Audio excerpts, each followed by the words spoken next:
Good evening. Tonight, we go after a story that has been thousands of years in the making. The story of Israel, the country which celebrates its 10th anniversary this month. Our guest, Abba Eban, Israel's ambassador to the United States and its chief delegate to the United Nations. If you're curious to hear Ambassador Eban's views on the recent mergers by Arab nations which are hostile to Israel, his views on Egypt's President Nasser and the Arab refugee problem, on American Jewry, and the charge that Israel threatens world peace with a policy of territorial expansion, we'll go after those stories in a moment. And now to our story. Abba Eban, Israel's ambassador to the United States, is a scholar, a linguist, a persuasive orator, a veteran statesman at the age of 43. He has been called the voice of Israel, which is also the title of his book. Tonight, in order to clarify Israel's problems, her hopes and her aspirations, we shall put to Ambassador Eban questions raised by Israel's critics, some of them by her enemies. Mr. Ambassador, in its 10 years as a nation, Israel has been involved in repeated violence, major border incidents, 2 open wars with the Arabs, the first in 48, the last in 56. What do you foresee for the next 10 years? Do you foresee continuing violence? Well, Mr. Wallace, the last 10 years have not only been years of violence, they have been incomparable years of joyous creation, of sovereignty restored, of a people gathered in, of a land revived, of democracy established, but there has also been violence imposed by the hostility of our neighbors. For our second decade, we devoutly hope for a period of peaceful consolidation. We hope that there will be no recurrence of the violent conflicts which marked our first decade, but that we and our kindred neighboring people will devote all our efforts to the development of our respective countries and of our common region. All over the Middle East, too, though, will you not find that the huge majority of the Arab peoples are interested in the extermination of Israel? We find that the governments of Arab countries still articulate the aim of our extermination. But I think it's beyond their powers to achieve it, and of course, in any international system which respects law and morality, there must be resistance to any such policy. Do you think that we are currently going through a lull before the storm? Our former Secretary of the Air Force, Thomas Finletter, told Zionist leaders in America just a month ago that the present Middle East situation is a lull before a possible storm, and he added that we have good reason, he said, to be apprehensive over the ultimate direction of the Arab mergers. I think a great degree of vigilance is called for so long as Arab policy continues to be devoted, if only verbally, to the vision of Israel's destruction. On the other hand, if this lull, as you call it, if this tranquility can be preserved, if passions are calmed, if Israel gives an ever-increasing demonstration of her permanence and stability, I don't exclude the possibility that the present lull might merge into a climate more conducive to peace. Well, a lull will emerge into a climate more conducive to peace if perhaps some of the issues behind the Arab-Israeli hostility can be settled. Let's take a look at them. First, the refugee problem. An estimated 700,000 Palestinian Arabs were left homeless during the Arab-Israeli War of 48. Israel refuses to readmit them. They live in bitterness, and such men as historian Arnold Toynbee has said this: the evil deeds committed by the Zionist Jews against the Arabs are comparable to crimes committed against the Jews by the Nazis. How do you feel about that? Well, about Professor Toynbee's statement, I can only repeat what I've written, that it is a monstrous blasphemy. Here he takes the massacre of millions of our men, women and children, and he compares it to the plight of Arab refugees alive on their kindred soil, suffering certain anguish, but of course possessed of the supreme gift of life. This equation between massacre and temporary suffering, which can easily be alleviated, is, I think, a distortion of any historic perspective. But the refugee problem, Mr. Wallace, isn't the cause of tension.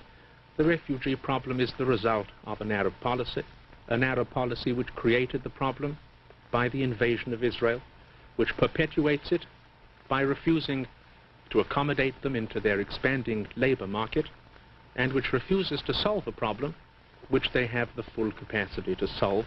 There is, I think, a basic immorality in this attitude of Arab governments to their own kinsmen, whose plight they could relieve immediately once the will to relieve it existed. All world opinion admits that the problem can only be solved on a regional basis by opening the vast resources of the Arab world to this Arab refugee population, and if there were such an effort on their part to approach a regional settlement, Israel would make its due and just contribution. Of course, the problem of the refugees is allied with the problem of territorial expansion on the part of Israel. A major Arab spokesman here in the United States, Dr. Fayez Saeg, says this. He says the area of the territories held by Israel today exceeds by about 40% the area of the territories given Israel by the United Nations. Most of this added area, he says, was taken by force and should therefore be relinquished by Israel. Well, I think this gentleman need not lose any sleep at night worrying about whether the state of Israel is too big. Really, there is nothing more grotesque or eccentric in the international life of our times than the doctrine that little Israel, 8,000 square miles in area, should become even smaller in order that the vast Arab empire should still further expand. There are really two aspects, Mr. Wallace, to every territorial problem, the legal aspect and the moral aspect. The law is clear. The present territorial frontiers rest on agreements between Israel and the Arab states, which cannot be changed except by consent. The Arab states have signed those agreements, which give them and us a veto power against any territorial change to which we do not agree, so that there's no legal abuse in the present situation. Well, you and the Arabs have hardly signed a territorial agreement that involves what territory Israel took as a result of the 48 war. Oh, yes, we have. The present agreements between Israel and the Arab states delimit the precise territory which we hold now. Israel does not possess a single inch of territory beyond the valid agreements which she has signed and which the United Nations has ratified. And under the terms of an armistice, yes, pending final settlement. Yes, but in that final settlement, as it is written in the agreements, no changes can be accepted without the consent of both parties.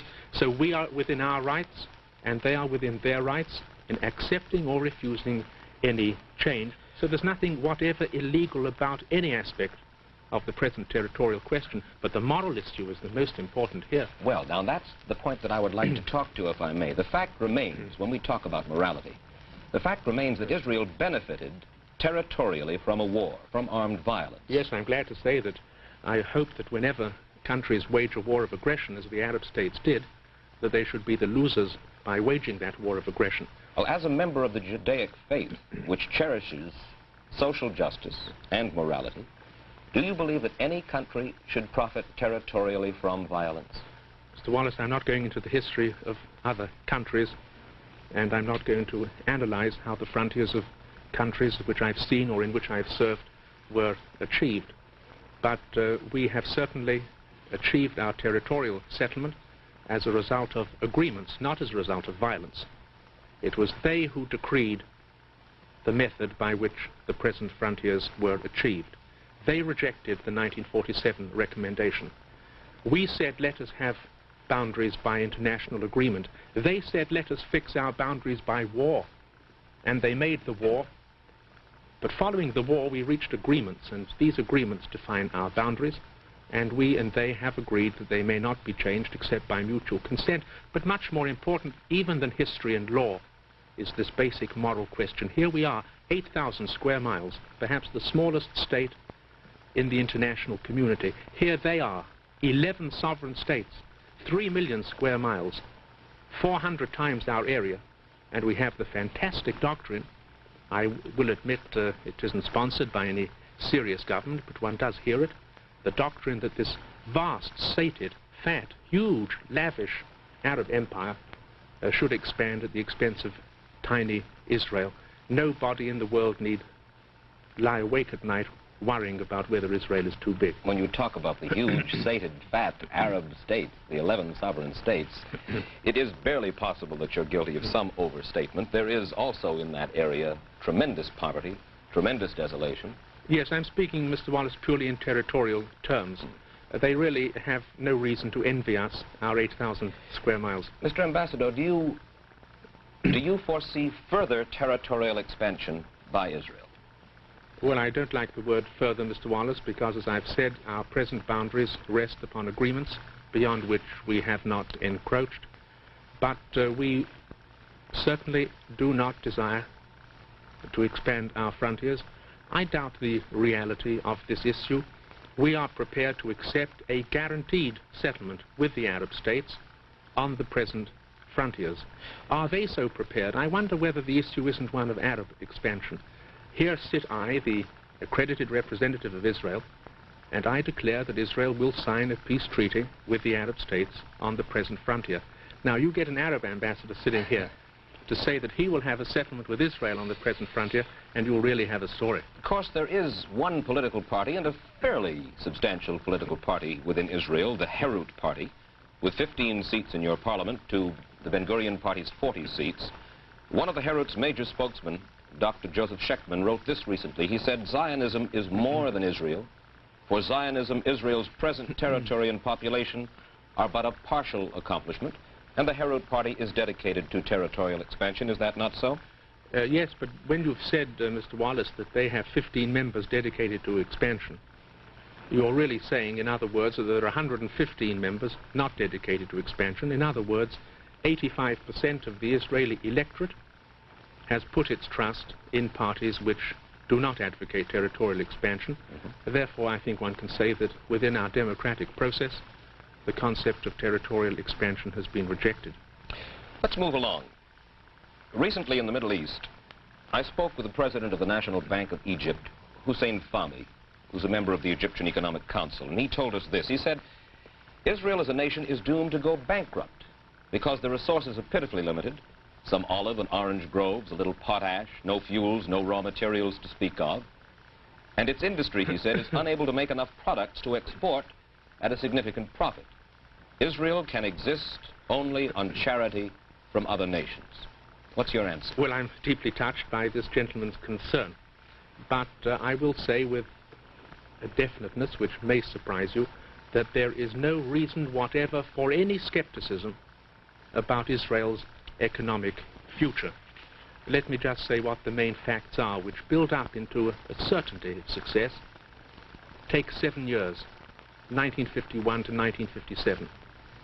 During that period, our population has increased by 4% per year.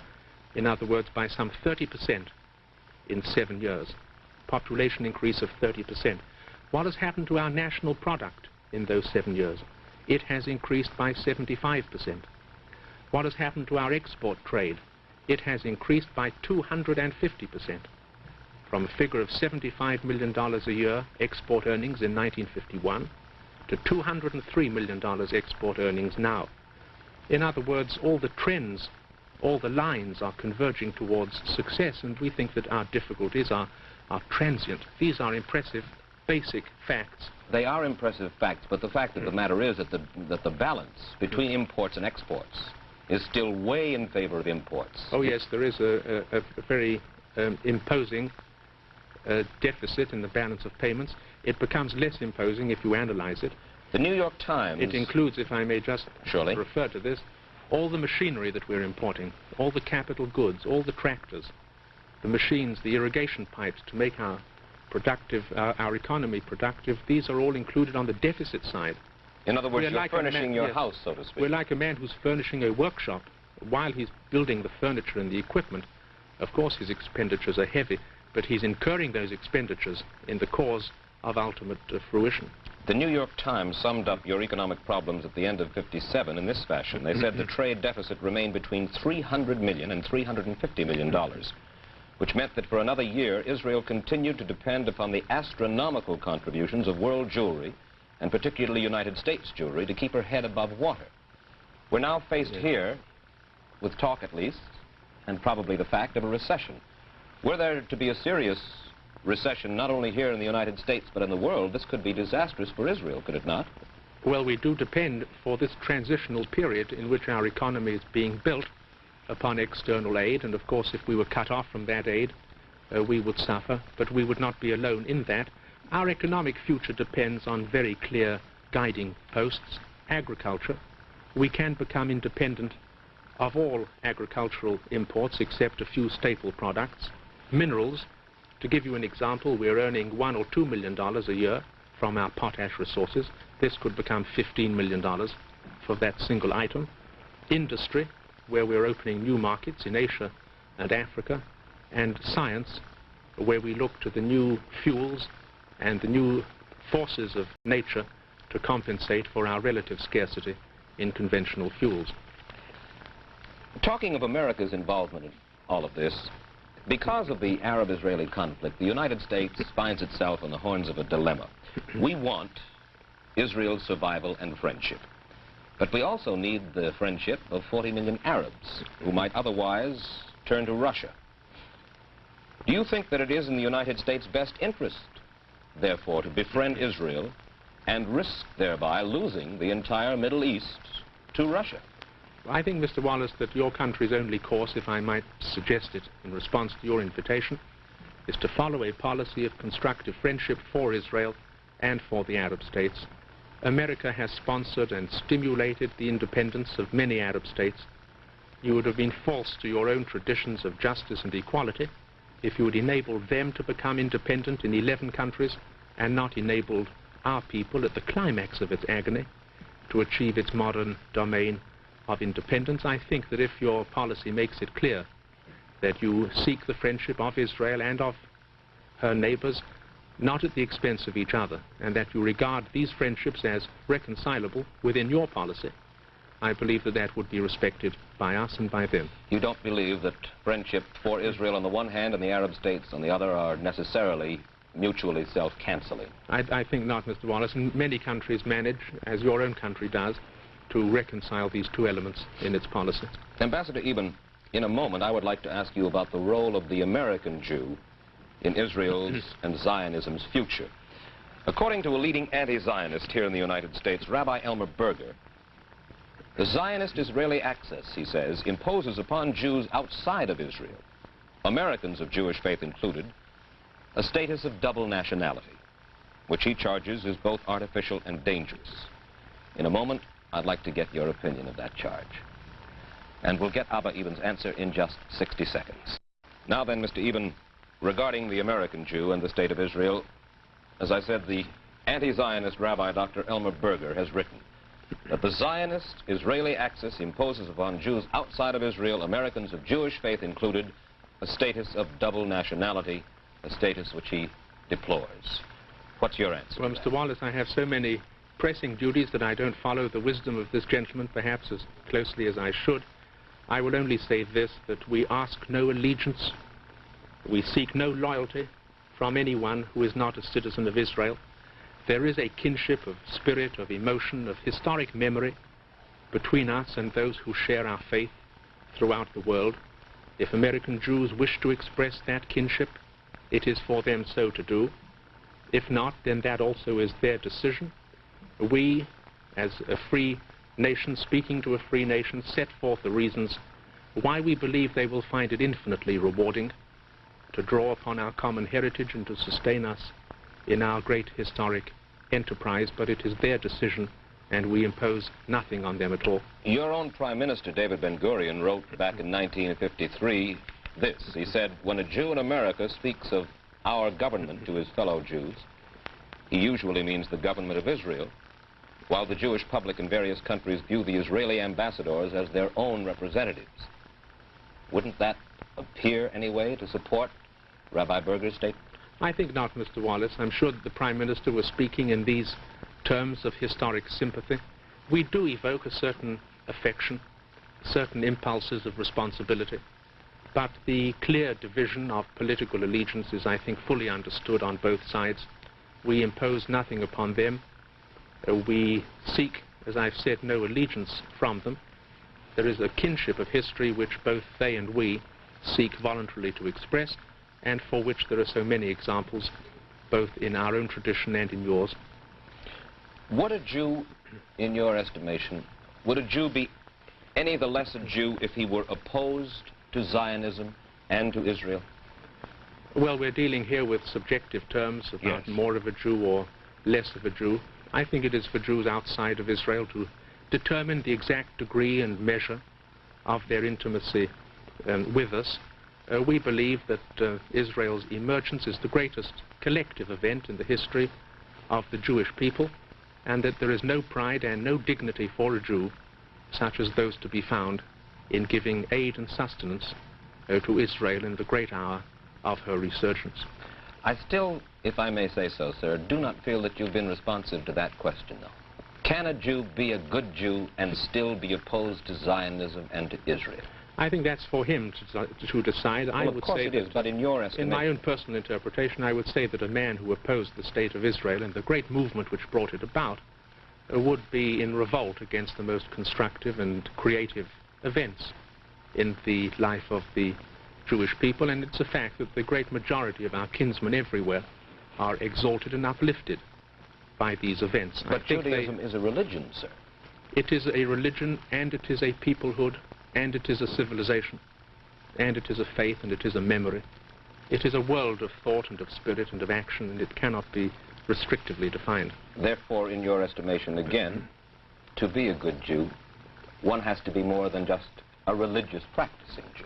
One has to enter the religion and the peoplehood at one and the same time to be a fulfilled Jew.